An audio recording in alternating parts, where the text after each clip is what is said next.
வணக்கம் YouTube routers. இப்போ நம்ம எங்கே வந்திருக்கோம் அப்படின்னா வாசுதேவநல்லூர் சட்டமன்ற தொகுதிக்கு தான் வந்திருக்கிறோம். இங்கே திமுகவின் சார்பில் முன்னாள் சங்கரன்கோயில் எம்எல்ஏ ராஜா அவர்கள் நிற்கிறாரு. அதிமுக பாஜக கூட்டணியிலிருந்து ஆனந்தன் ஐயாசாமி நிற்கிறாரு. அதே போல நாம் தமிழர்லேருந்து இசை மதிவாணன், தாவேகாவிலிருந்து அமுதா ராணி உள்ளிட்டோர் வந்து களம் காண்றாங்க. இப்போ இந்த தொகுதியில் களம் யாருக்கு சாதகமாக இருக்குது, மக்களுடைய பல்ஸ் என்னவா இருக்கு அப்படிங்கிறத நேரடியாக மக்கள்கிட்டே கேட்டு தெரிஞ்சுக்க போகிறோம். வாங்க. ஏன் தேர்தலில் எந்த கட்சி ஜெயிக்கும்னு நீங்கள் நினைக்கிறீங்க? ஆளுங்கட்சி தான் ஜெயிக்கும். ஆளுங்கட்சினா திமுக. ஆமாம், திமுக கட்சி ஆளுங்கட்சி தான் ஜெயிக்கும். ஏன் எதனால் அப்படி சொல்கிறீங்க? அதாவது வந்து எதனால் அப்படி சொன்னோம்னா, கூட்டணி வந்து வலுவான கூட்டணி, அதனால ஜெயிக்க போகிறது எந்த கட்சியுமே ஜெயிக்க போகிறது கிடையாது. ஜெயிக்க போகிறது திமுக ஆளுங்கட்சி தான் ஜெயிக்கும். எங்களுக்கு நாங்கள் நினைக்கும் அவர் செவிச்சாருன்னா எங்களுக்கு உதவின்னு நாங்கள் நினைக்கும். அவருக்கு தான் கண்டிப்பாக போடுவோம். யாரு? முக ஸ்டாலியா? எங்களுக்கு பேர் சொல்ல தெரியல, நான் படிக்கலை. சரி, அதனால அவர் தான் வரணும். அவர் தான் எங்களுக்கு இப்போ எப்படி போனாலும் அந்த பல விதமாக பேசுவாங்க, அதனால பிரச்சனை இல்லை. அது வந்து நம்ம நாடு கெட்டு போச்சு, அதனால அவர் சாக்கி கிடையாது. அதனால அவர் வந்தாருன்னா இன்னும் உதவியாக இருக்கும். அவர் வந்தார் நல்லா இருக்குங்கிறீங்க. என்ன உதவி பண்ணாரு? என்ன இந்த 1000 ரூபா கொடுக்காக நல்லா சாப்பிட்டு கொடுக்கும், பஸ்ஸில் பிரிய வயசாகி போய் கொடுக்கும். வயசான பிறகு நமக்கு என்ன தேவையோ அதைத்தானே நம்ம பார்க்க முடியும். என்ன நாங்கள் ஓட்டு போடுறது வந்து உதயசூரியன் தான் போடுதோம். ஆமாம், அவர் தான் உதவி பண்ணுதார்ல கொஞ்சத்துக்கு கொஞ்சம் நாளும், அதனால அவருக்கே ஓட்டு போட்டுருவோம். ஏன்னா வாங்கி சாப்பிட்டுட்டோம்ல, அதுக்கு நம்பிக்கை தரம் செய்யக்கூடாதுல்ல. நம்பிக்கை தரம் செஞ்சால் இப்படி செய்யக்கூடாதுல்ல. இன்னும் யாருனாலும் வரட்டும், என்ன நாங்கள் அதை பற்றி இப்போ வந்து நம்ம செஞ்சது அவருக்கு தான் செய்ய முடியும். ஃப்ரீ பஸ்லாம் வருதுங்களா இங்கே உங்கள் ஊருக்கு? ஃப்ரீ பஸ் எல்லாம் வருதுல்ல, சங்கரங்கோயிலேருந்து வருது, ராஜபாளையத்துலேருந்து வருது, செவ்வேர்லேருந்து சங்கரங்கோயிலுக்கு போகுது. அதெல்லாம் எல்லா பஸ்ஸும் உங்களுக்கு பயனுள்ளதாக இருக்கா? நீங்கள் பயன்படுத்துறீங்களா? அதெல்லாம் போகிறோம்ல பஸ்ஸுக்கு. யார் ஜெயிப்பாங்கன்னு நினைக்கிறீங்க? இங்கே திமுக தான் ஜெயிக்கும். ஏன் எதனால் அப்படி சொல்கிறீங்க? எதனால் அப்படி சொல்கிறீங்க? நம்பிக்கை. அதாவது மக்கள் வந்து ஓரளவுக்கு மக்கள் வந்து ராஜாவுக்கு ஓட்டு போடுற மாதிரி, பெண்கள் வந்து அதிகபட்சமாக ராஜாவுக்கு ஓட்டு போடுற மாதிரி இருக்கிறாங்க. எதனால் அப்படி சொல்கிறீங்க? பெண்கள் வந்து பெண்களுக்கு வந்து இந்த அதிகமான மகளிர்களுக்கு அதிக முக்கியத்துவம் கொடுத்துருக்காங்க. அதனால பெண்கள் வந்து ஒரு சிலர் வந்து கட்டாயமாக போடணுங்கிற மாதிரி ஐமில் இருக்காங்க. ஐயா, இந்த சிறு குறு தொழிலுக்கு கலைஞர் ஐயா அவர்கள் ஆட்சியில் எங்களுக்கு லோன் கொடுத்துருக்காங்க.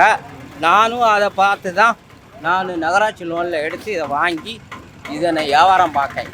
அதனால் ஐயாவுக்கு தான் அந்த ஓட்டு டிஎம்கே தான். ஆமாம், வாசுதேவநல்லூர் பகுதியில் வந்து கண்டிப்பாக ராஜா அவங்களுக்கு தான் வெற்றி வாய்ப்பு அதிகமாக இருக்குது. காரணம் என்ன அப்படின்னு சொன்னால், என்னுடைய வீடு வந்து சங்கரன்கோயில், அது வந்து களப்பாகுளம் பஞ்சாயத்தில் தான் இருக்குது. அந்த தொகுதியில் உள்ள மக்களுக்கு அவர் நிறைய நன்மைகள் செஞ்சுள்ளார். என்ன அப்படின்னா, நிறைய ரோடு வசதியிலிருந்து, அதுக்கப்புறம் தண்ணி வசதியிலேருந்து, அதுமாரி அடிப்படை தேவையான எல்லா வசதியுமே ராஜா அவர்கள் வந்து நல்லபடியாக செஞ்சு கொடுத்துருக்கனால இந்த தொகுதிக்கு வந்தாலும் இங்கே இருக்கிற மக்களுக்கு நல்லது செய்வாங்க அப்படிங்கிற நம்பிக்கையும் நிறைய இருக்குன்ற பட்சத்தில் அவர் தான் வெற்றி வாய்ப்பாளராக வருவார் அப்படின்ற நம்பிக்கை எங்களுக்கு இருக்குது. வாசுதேவநல்லூர் தொகுதியை பொறுத்து ராஜா ஜெயிப்பாருன்னு நல்ல ஒரு ஒப்பீனியன் இருக்குது. எல்லா ஜனங்கள்ட்டையும் அவர் வந்தால், திமுக ஆட்சிக்கு வந்தால் நல்லது செய்வாங்கன்னு ஒரே ஒரு எல்லார்ட்டையும் மனதிலும் ஒரு நம்பிக்கை இருக்குது. இங்கே யாரும் ஜெயிப்பான்னு நினைக்கிறீங்க? ராஜா எம்எல்ஏ. ராஜா எம்எல்ஏ. ஏன்னா இவ்வளோ உறுதியாக சொல்கிறீங்க? ஏன்னா அவரு சங்கரன்கோயில் எம்எல்ஏவா நின்றவர். இப்போ இங்கே தொகுதி மாதிரி வந்து வாசுதேவநல்லூர் நிற்கிறாரு. சங்கரன்கோயிலில் அவர் என்ன செய்யாமல் இருந்தார்? என்ன செஞ்சுருக்காரு? எல்லாமே செஞ்சுருக்காரு. சங்கரன்கோயில் தொகுதி மக்கள்கிட்ட நீங்கள் கேட்டீங்கன்னாலே சொல்லுவாங்க. அதே மாதிரி இங்கே வந்து எல்லாமே நல்லபடியாக செய்வார். புதுசாக சில நடிகர்கள்லாம் வராங்க, அவங்க எல்லாருக்குமே நம்பிக்கை எனக்கு தான் இருக்குது, நான் தான் ஜெயிப்பேன் அப்படின்னு சொல்கிறாரு. இப்போ அவங்க அதெல்லாம் விஷயம்லாம் செல்ஃபு எடுக்காது. அவன் சும்மா வந்துட்டு போட்ட உசுலாச்சு அங்கே குஞ்சு தான் வரும். விஜய் வந்து என்னை பொறுத்த மட்டும் அவராக நிற்கலை, ஒரு கட்சியால் உருவாக்கப்பட்டு நிற்காங்க. என்ன பொறுத்த மட்டும் பிஜேபியால் உருவாக்கப்பட்டு தான் விஜய். தாய்மாமன் சீர் வேணுமா? இவர் திடீர்னு கொடுப்பாரு, கொடுக்காம போவார். அது தாய்மாமன் யாரை போய் எதிர்பார்க்க? நான் மகளிருக்கு 2000 ரூபா கொடுப்பேன், நான் சீரு கொடுப்பேன்னு அவர் வீட்டுக்கு வேணா கொடுப்பாரு, பொதுமக்களுக்கு ஒன்றும் கொடுக்க மாட்டார். அவரால் அடுத்து எம்ஜிஆருங்கிறாரு. எம்ஜிஆர் வந்து அவர் பெண்கள் மோகம் உள்ளவர், பெண்களாக கூட்டி எடுத்து ஓட்டு போட்டாங்க, ஜெயிச்சாரு. ஆனால் வந்து இவருக்கு ஆணும் இல்லை பெண்ணும் இல்லை, 2 மனைவி வச்சுக்கிட்டு எப்படி எதில் போய் சேருவார்? அவர் 2 மணி வச்சிருக்காருங்கிறது மக்கள் மத்தியில் பெரிய உருவாயிடுச்சு. பேப்பரில் வருதுல்லோ. முதல்ல அந்த 41 பேர் இறந்ததுக்கு அவர் வந்து பக்கத்தில் வந்து எதுவும் சொல்லலை. ஒன்று. ரெண்டாவது, அவர் யாருக்குமே ஒரு ரெஸ்பான்ஸ் கொடுக்க மாட்டேங்காரு.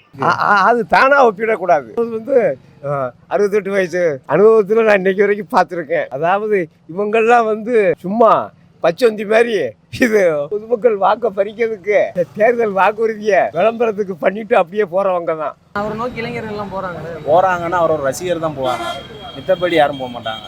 இப்போ நாங்கள் இருக்கிறோம், நாங்கள் எங்கேயா அவர் பின்னால் போகிறோமா? போக மாட்டோம். அவர் பார்த்து பேசுகிறதே பாருங்கள், பேப்பரில் லைனை கையை வச்சு தான் பேசுவார். அது கூட நவனசனம் இல்லாமல் அவர் பேசுகிறார். அப்படிங்கும்போது இது ஏற்றுக்கொள்ள முடியாத ஒரு இது.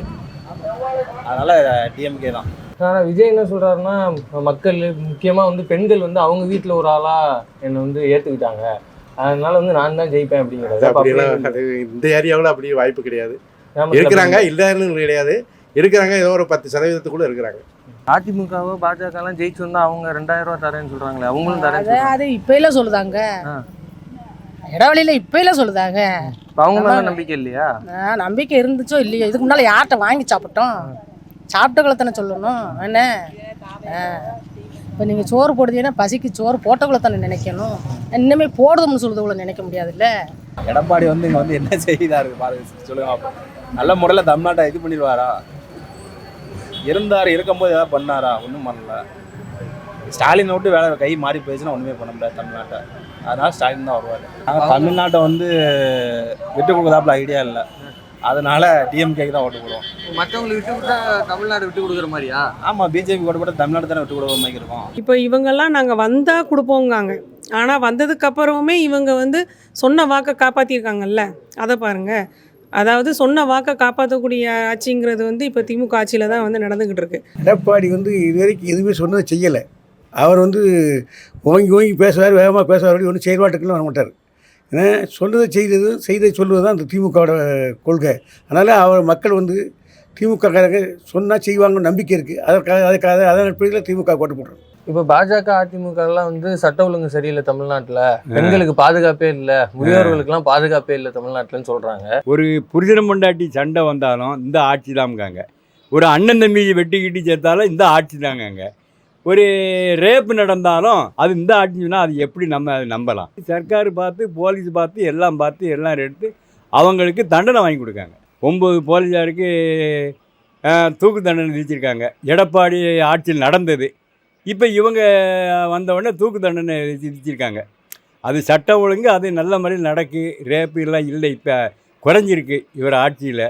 உறுதியாக இப்போ எழுதி வச்சுக்கோங்க. அதாவது கருத்து கணிப்பு வந்து 180 சீட்டு ஆளுங்கட்சி திமுக ஜெயிச்சு வரும்னு உறுதியாகி போச்சு. உண்மை அதுதான். தாவேக்காவோ இல்லை இது எந்த கட்சியுமோ வராது.